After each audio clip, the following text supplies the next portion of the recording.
Question number 5 solve करते हैं। Integral of sine square x divided by greatest integer function x by pi plus half D x और limit of integration है -2 से 2 तक।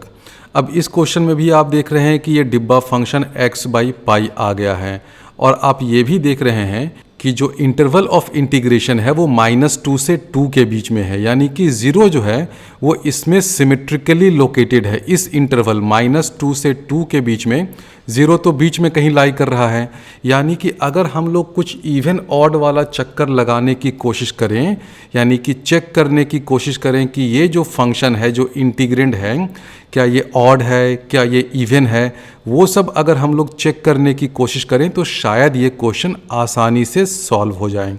तो इस इंटीग्रेंड को हम लोग f(x) मान लेते हैं और चेक करते हैं कि ये ऑड है या इवन है। अब ऑड या इवन कुछ भी चेक करने के लिए आपको f(-x) देखना पड़ता है कि वो f(x) के बराबर है या उसके नेगेटिव के बराबर है। अब जब हम लोग f(-x) करने जाएंगे तो हमें इस चीज़ का भी, ये जो नीचे में डिब्बा फंक्शन है ना, इसमें भी -x लेना पड़ेगा।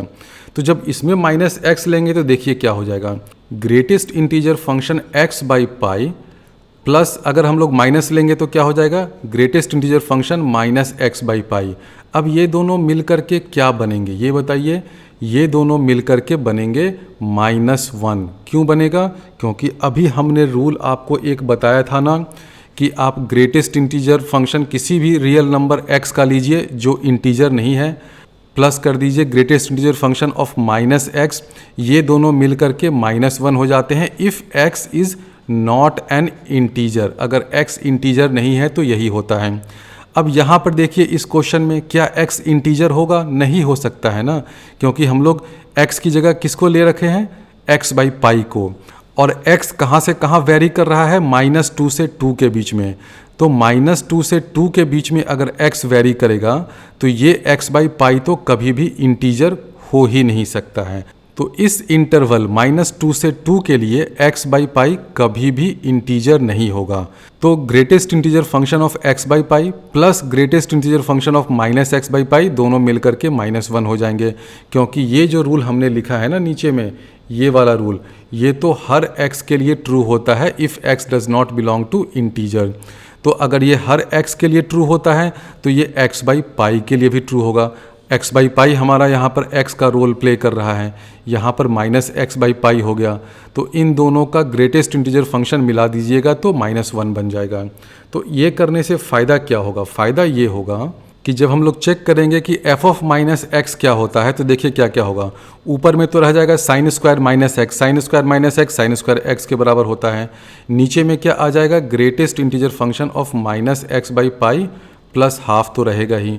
इसको जब सिंप्लीफाई करिएगा तो ये हो जाएगा sign square x divided by, अब ये क्या हो जाएगा, ये हो जाएगा -1 minus greatest integer function of x by pi plus half. तो ये स्टेप कहाँ से आया, ये -x बाई पाई का ग्रेटेस्ट इंटीजर फंक्शन हमने कहाँ से लिया, यहाँ से लिया, इस रूल से। इस रूल से आप लिख सकते हैं कि greatest integer function of -x by pi is equal to -1 minus x by pi का greatest integer function plus half. इसको सिंप्लीफाई करिएगा तो हो जाएगा this is equal to sine square x divided by, नीचे में आ जाएगा -½ माइनस x बाई पाई, ये आ गया। अब इसको हम लोग ऐसे लिख सकते हैं, ये जो पूरा पूरा माइनस है ना, -½ माइनस x बाई पाई, पूरे माइनस को आप बाहर ले जाइए तो नीचे में क्या हो जाएगा, x बाई पाई का greatest integer function plus half. तो इसको हम लोग लिख दें तो हो जाएगा this is equal to sine square x, ऊपर में रहेगा ही, एक माइनस साइन लगाइए और नीचे में आ जाएगा x बाई पाई का डिब्बा प्लस हाफ। तो ये किसके बराबर हुआ, ये हो गया -f(x) के बराबर। तो ये क्लियर होगा सबको। f(-x) को हमने प्रूव कर दिया कि ये है -f(x), यानी कि f(x) क्या हो गया, ये हो गया ऑड फंक्शन। तो f(x) अगर ऑड फंक्शन है तो उसका इंटीग्रेशन फ्रॉम लिमिट -2 to 2 क्या हो जाएगा, 0। तो आंसर हो गया 0। नेक्स्ट क्वेश्चन सॉल्व करते हैं। Integration from limit -π/2 to π/2 dx by greatest integer function x plus greatest integer function sine x plus 4, इसको आपको इंटीग्रेट करना है।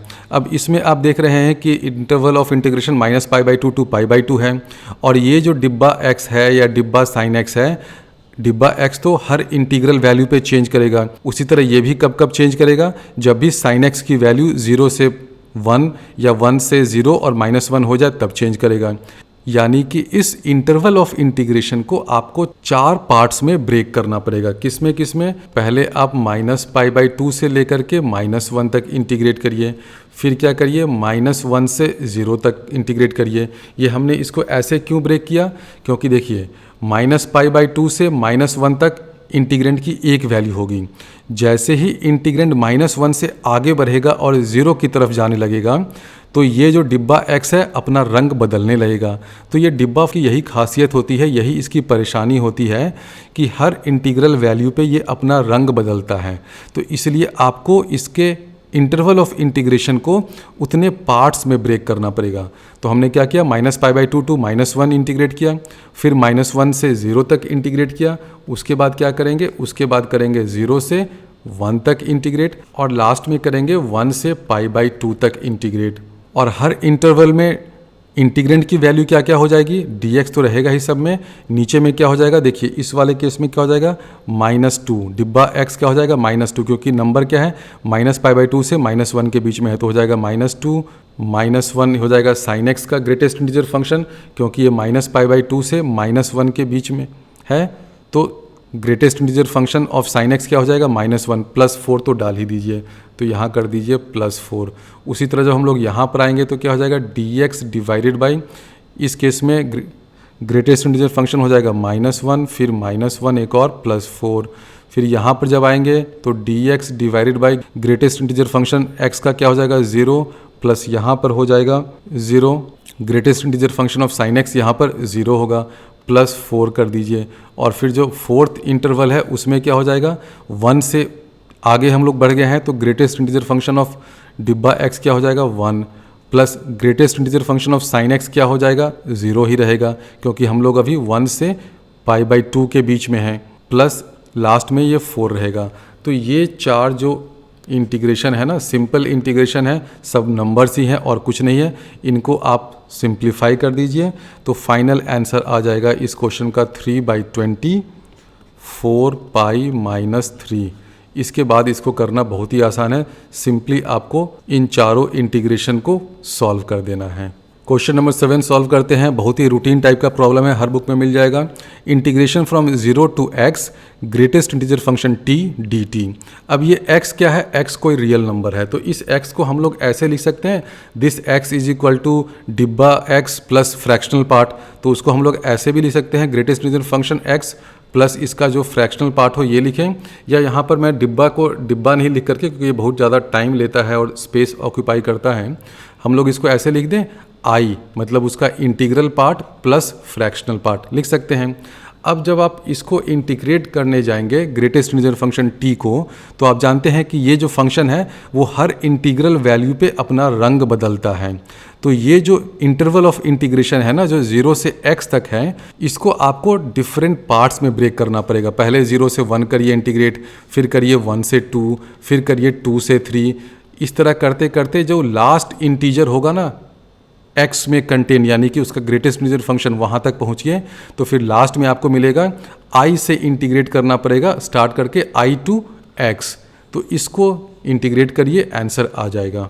तो इस इंटीग्रेशन को हम लोग ब्रेक करें तो ये हो जाएगा 0 to 1, प्लस करना होगा 1 to 2, ऐसे करते करते जाएंगे, इधर आ जाएगा i-1 से i तक करेंगे इंटीग्रेट, फिर लास्ट में हमें इंटीग्रेट करना पड़ेगा i से कहाँ तक, x तक। और यहाँ पर क्या हो जाएगा, greatest integer function of t क्या होगा, इस जगह पर i से x के बीच में अगर हम लोग इंटीग्रेट कर रहे हैं, देखिए ना इंटरवल ऑफ इंटीग्रेशन क्या है, i से स्टार्ट कर रहे हैं x तक जा रहे हैं, यानी कि जो t होगा इस इंटरवल में उसका डिब्बा क्या हो जाएगा, डिब्बा t क्या हो जाएगा i के बराबर। तो यहाँ लिखिए i और ये dt तो रहेगा ही, और बाकी सारे इंटरवल्स में क्या क्या हो जाएगा, 0 से 1 के बीच में ग्रेटेस्ट इंटीजर फंक्शन क्या हो जाएगा 0, 1 से 2 के बीच में क्या हो जाएगा 1, i-1 से i के बीच में क्या हो जाएगा i-1। तो जो इंटीग्रेशन आप करिएगा तो आपको क्या मिल जाएगा, देखिए 1 + 2 + 3 करते जाइए, यहाँ तक आ जाइएगा i-1 तक। ये सारे टर्म्स का तो इंटीग्रेशन ये मिलेगा। क्यों मिलेगा? क्योंकि हर इंटीग्रेशन में इंटीग्रेंड में 1 है, फिर 2 है, फिर 3 है, फिर 4 है, यही सब है। और length of interval of integration हर किसी में कांस्टेंट है, 1 के बराबर है। 0 से 1 है, फिर 1 से 2 है, फिर 2 से 3 होगा, 3 से 4 होगा। तो length of interval of integration उसके कारण तो 1 का ही फैक्टर आएगा। इंटीग्रेंड में जो नंबर है वो बढ़ता जाएगा, तो वही हमने लिखा है 1 + 2 + 3 प्लस अप टिल i-1। और ये क्या हो जाएगा? इसको जब इंटीग्रेट करिएगा तो ये हो जाएगा +i into x minus i. X minus i क्या हो जाता है? उसका फ्रैक्शनल पार्ट। तो आप चाहें तो इसको x माइनस आई भी लिख सकते हैं, या चाहें तो इसको आप f भी लिख सकते हैं, फ्रैक्शनल पार्ट। और ये सब ऐड करके क्या हो जाएगा? 1 + 2 + 3 अप टिल i-1 क्या हो जाएगा? सम ऑफ अर्थमेटिक प्रोग्रेशन। उस फॉर्मूले को यूज़ करिए तो ये हो जाएगा i-1 n इंटू n + 1/2 वाले फॉर्मूले से i-1 into I divided by 2 plus I into F. तो ये हो गया इस क्वेश्चन का आंसर। अगला प्रॉब्लम देखते हैं, integration from 0 to x fractional part of t into dt। अब ये फ्रैक्शनल पार्ट कैसी भला होती है? फ्रैक्शनल पार्ट कहाँ से कहाँ तक वेरी करता है? फ्रैक्शनल पार्ट ऑब्वियसली 0 से स्टार्ट करके मैक्सिमम 1 तक जा सकता है, हर किसी को पता है। तो x की कुछ भी वैल्यू होती रहे, 0 से x के बीच में नंबर कुछ भी वेरी करता रहे, ये जो फ्रैक्शनल पार्ट है ना, ये तो बोलेगा कि भाई मेरी औकात ही है कि मैं 0 से स्टार्ट करूँगा। ये वाला लेस देन और इक्वल टू चलेगा, क्योंकि वो फ्रैक्शनल पार्ट 0 भी हो सकता है, लेकिन फ्रैक्शनल पार्ट 1 नहीं हो सकता है। तो इसलिए मैंने यहाँ पर लेस देन और इक्वल टू लगा दिया है।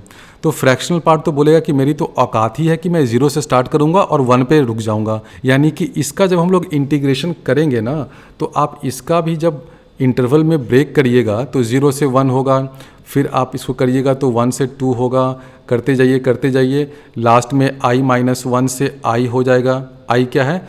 इस x को हम लोग ऐसे लिख दें i + f, मतलब उसका इंटीग्रल पार्ट प्लस उसका फ्रैक्शनल पार्ट। तो i-1 से i हो गया, और इसके बाद क्या हो जाएगा? ये i से स्टार्ट करेगा इंटीग्रेशन और x पे ख़त्म हो जाएगा किस चीज़ का? Fractional part of t dt। तो ये जो इंटीग्रेशन होगा, अंदर में क्या होगा? हर किसी के अंदर में एक लीनियरली इंक्रीजिंग फंक्शन होगा जो 0 से स्टार्ट करेगा 1 तक जाएगा, 0 से स्टार्ट करेगा 1 तक जाएगा, 0 से स्टार्ट करेगा 1 तक जाएगा, ऐसा फंक्शन होगा। तो इस क्वेश्चन को आप ग्राफिकल मेथड से करिए तो ज़्यादा आसानी से समझ में आएगा, ज़्यादा इंट्यूटिवली क्लियर लगेगा। अगर आप इसको अलजेब्राइक मेथड से करेंगे तो 1 और 2 के बीच में आपको लिखना पड़ेगा 1 + t, जो t उसका फ्रैक्शनल पार्ट है। अगर आप अलजेब्राइक मेथड से करेंगे तो ज़्यादा कॉम्प्लिकेटेड हो जाएगा। तो अभी मैं इस फ्रैक्शनल पार्ट ऑफ t का ग्राफ बनाता हूँ और उससे इस क्वेश्चन को सॉल्व करता हूँ। तो फ्रैक्शनल पार्ट ऑफ t का अगर आप ग्राफ बनाएं तो कैसा बनेगा? इस तरह का स्ट्रेट लाइन होगा, और ये लाइन 45 डिग्री पे होगा। यहाँ से स्टार्ट करेगा 0 से और 1 पे जा कर के रुक जाएगा। और ये क्या होगा? ये एक इंटीजर होगा, ये हो जाएगा 1, फिर यहाँ से आकर ऐसे आ जाएगा तो ये हो जाएगा 2, फिर यहाँ से ऐसे आकर के रुक जाएगा, ये हो जाएगा 3। तो इस तरह का ग्राफ बनता है, आप सभी ने देखा होगा। और हमें अगर इसको इंटीग्रेट करना है, इसका मतलब area under the curve, area under the graph find करना है। तो क्या करेंगे? इस एरिया को फाइंड करिए, ये ट्रायंगल, फिर इस एरिया को फाइंड करिए, ये वाला ट्रायंगल, फिर इस एरिया को फाइंड करिए, ये वाला ट्रायंगल। करते करते लास्ट में हम लोग यहाँ तक आ जाएंगे। ये वाला जो है ना, ये जो पोर्शन है ये आपको आई देगा। तो इस एरिया को जब फाइंड करिए, इस एरिया को भी, तो सारे एरियाज़ को ऐड कर दीजिए। अब हर फिगर क्या है? एक ट्रायंगल है। उस ट्रायंगल का बेस कितना है? बेस है 1। हाइट कितना है? हाइट भी है 1। तो एक ट्रायंगल का एरिया कितना हो जाएगा? हाफ बेस इंटू हाइट, यानी कि हाफ हो गया। और इस तरह के कितने ट्रायंगल्स हैं? इस तरह के आई ट्रायंगल्स हैं। देखिए आप यहाँ से स्टार्ट करिए काउंट करना। ये हो गया, कहाँ से काउंट करूँ मैं स्टार्ट? यहाँ से 1 2 3 करते करते आई तक जाइएगा, यानी कि टोटल इस तरह के आई ट्रायंगल्स हैं। आई ट्रायंगल्स हैं और एक ट्रायंगल का एरिया है हाफ बेस इंटू हाइट, यानी कि आई इंटू हाफ। तो ये सारे जो एरिया हो गए वो हो गया आई इंटू हाफ। अब बचा ये लास्ट वाला पोर्शन, ये वाला जिसको मैंने लास्ट में ऐसे लिखा है ना, ये बचा। अब इसका भी एरिया फाइंड करना उतना मुश्किल नहीं है। तो यहाँ तक तो समझ में आ गया कि ये जो आई ट्रायंगल्स हैं उनका एरिया क्या हो जाएगा? उनका एरिया हो जाएगा आई इंटू हाफ। अब ये जो लास्ट वाला है ना, इसको भी अगर आप देखें तो ये भी एक ट्रायंगल है। इस ट्रायंगल का बेस ये कितना होगा, ये यहाँ तक आई है और ये हम लोग आ रहे हैं, ये x है, तो ये वाला बेस कितना हो जाएगा, फ्रैक्शनल पार्ट, जो भी इस नंबर का फ्रैक्शनल पार्ट है ना वो हो गया। और ये लाइन देखिए 45 डिग्री पे है, तो इसका बेस अगर f के बराबर है, फ्रैक्शनल पार्ट के बराबर है, तो ऑब्वियसली हाइट भी जो है वो किसके बराबर होगा, फ्रैक्शनल पार्ट के बराबर होगा, f के बराबर होगा। तो इस छुटकू ट्रायंगल का भी एरिया कितना हो जाएगा, हाफ बेस इंटू हाइट, यानी कि हाफ f इंटू एफ। तो इस छुटकू ट्रायंगल का भी एरिया कितना हो जाएगा, हाफ बेस यानी कि f इंटू हाइट f। तो ये हो गया टोटल एरिया, यानी कि टोटल इंटीग्रेट करने के बाद आपको यही मिलेगा i into 1/2 plus half into fractional part into fractional part. तो आंसर हो जाएगा i into 1/2 plus half f square, where f is the fractional part of this number x। तो ये इस क्वेश्चन का आंसर हो गया।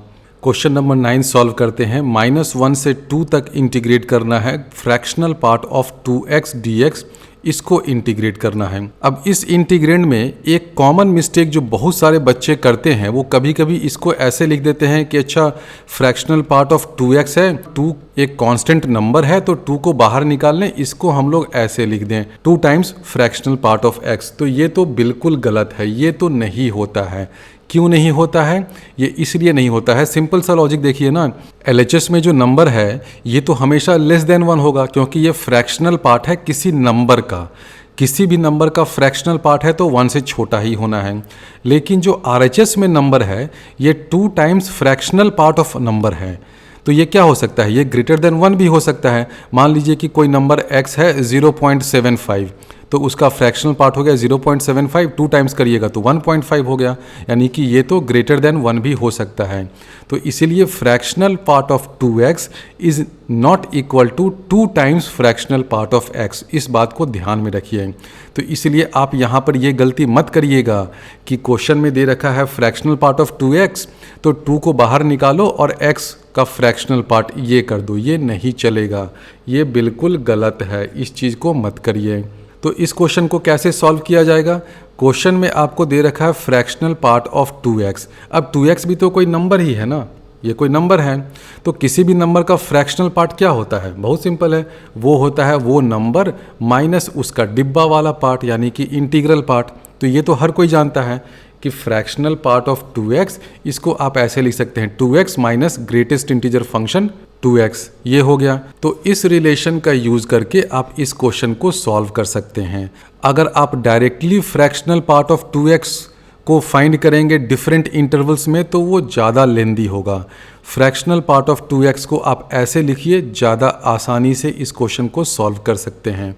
तो इंटीग्रल ऐसा हो जाएगा -1 to 2, fractional part of 2x है तो हो जाएगा 2x minus greatest integer function 2x into dx। अब जो पहला इंटीग्रल है इसको तो इंटीग्रेट करना बहुत आसान है।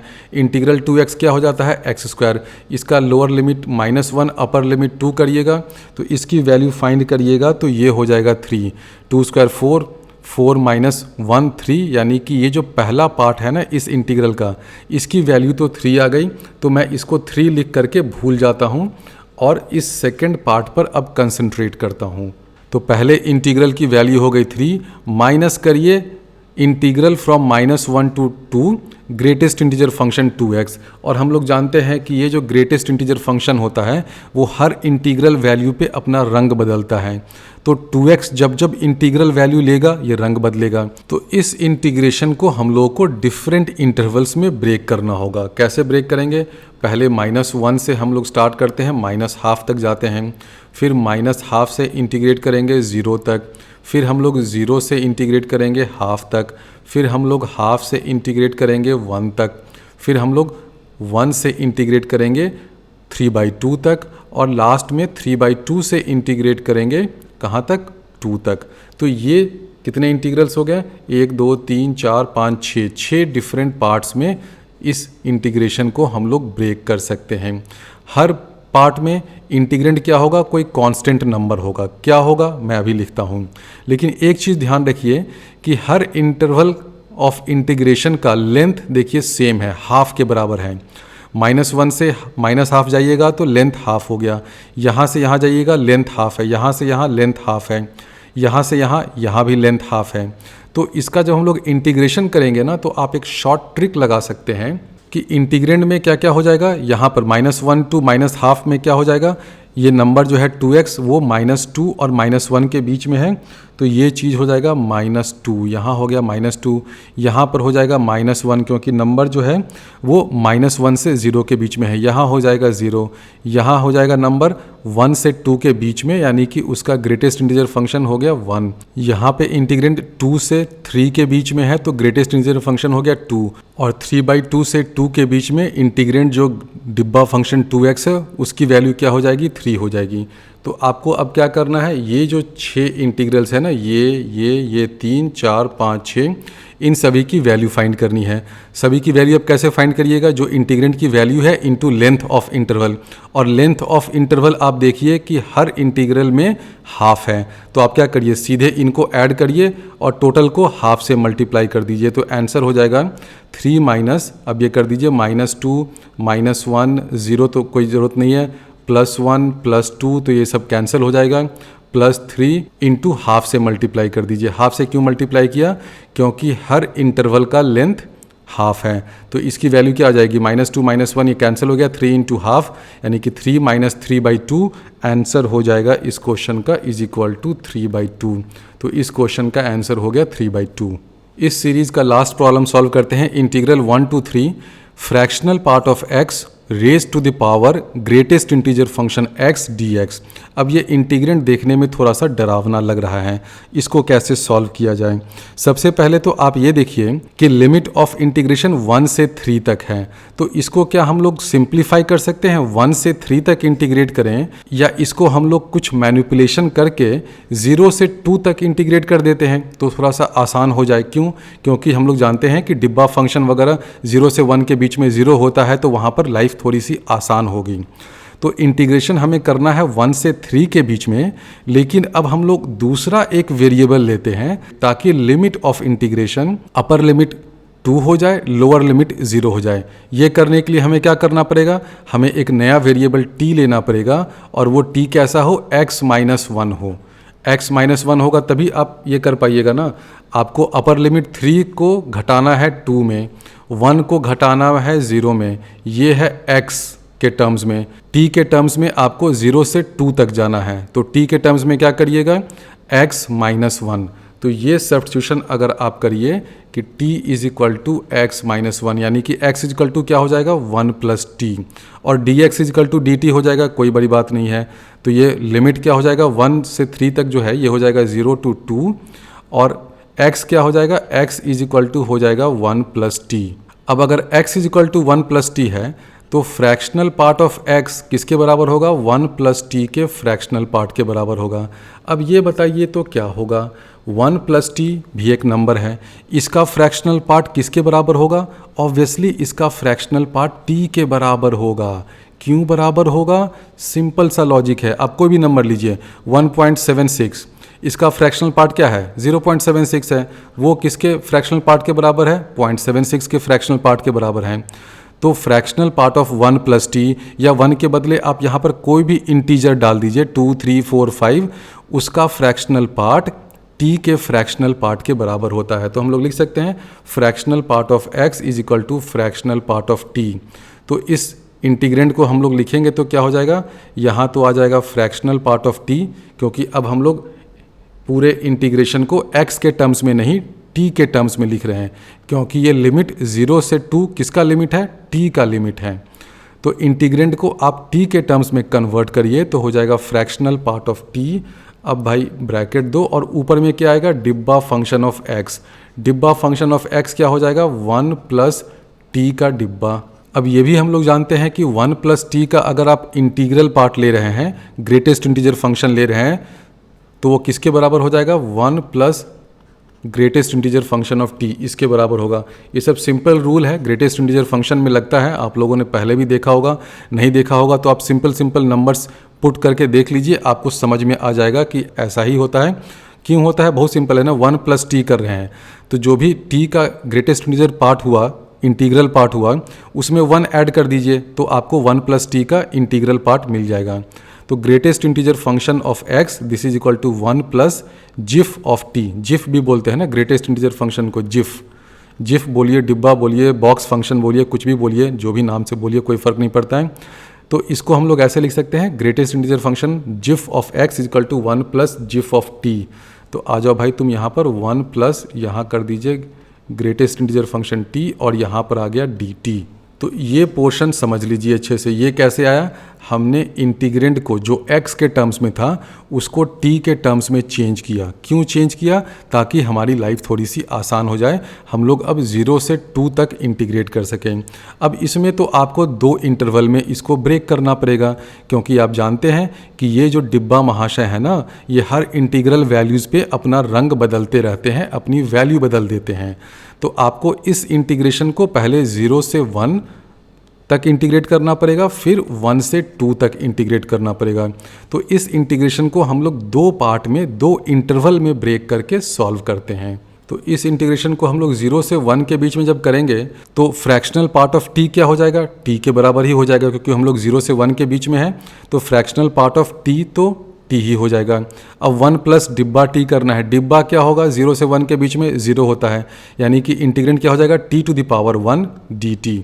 तो पहले पार्ट में तो ये आ गया, प्लस दूसरे पार्ट में क्या करना होगा, 1 से 2 के बीच में हमें इंटीग्रेट करना है, 1 से 2 और फ्रैक्शनल पार्ट ऑफ t। अब फ्रैक्शनल पार्ट ऑफ t क्या होगा 1 से 2 के बीच में, ये थोड़ा सा ट्रिकी पोर्शन है। सोचिए क्या होगा, 1 से 2 के बीच में कोई नंबर है, t 1 से 2 के बीच में है, तो t कैसा नंबर होगा, 1 plus fractional part of t होगा, यही होगा ना। यानी कि हम लोग लिख सकते हैं t is equal to 1 plus fractional part of t। ये देखिए कैसे लिख सकते हैं, हम लोग अभी इंटीग्रेट कर रहे हैं 1 से 2 के बीच में, यानी कि जो t है, जो वेरिएबल है, वो कहाँ से कहाँ वैरी कर रहा है, वो वैरी कर रहा है 1 से 2 के बीच में, यानी कि t जो है वो 1 से 2 के बीच का कोई नंबर है। तो उस नंबर को आप ऐसे लिख सकते हैं, 1 उसका इंटीग्रल पोर्शन, उसका डिब्बा, 1 plus fractional part of t, यानी कि 1 से 2 के बीच में आप फ्रैक्शनल पार्ट ऑफ t को क्या लिखिएगा, t माइनस 1। तो यहाँ पर फ्रैक्शनल पार्ट की जगह, इसकी जगह क्या लिखना पड़ेगा, t माइनस 1। तो वो लिखिए, तो हो जाएगा t minus 1 to the power क्या करना पड़ेगा। अब ये देखिए 1 प्लस डिब्बा, अब 1 से 2 के बीच में डिब्बा की वैल्यू हो गई 1, तो 1 प्लस 1 क्या हो गया 2, तो ये कर दीजिए t minus 1 whole square dt। अब इसको तो इंटीग्रेट कोई बच्चा भी कर देगा। तो देखिए इस क्वेश्चन को हमने कैसे सॉल्व किया, थोड़ा सा ये कॉम्प्लिकेटेड क्वेश्चन था। इस क्वेश्चन को सॉल्व करने के लिए सबसे पहले हमने एक नया वेरिएबल t डिफाइन किया। तो x को t के टर्म्स में लिखा, तो फ्रैक्शनल पार्ट ऑफ x लिखा, फिर डिब्बा फंक्शन ऑफ x लिखा।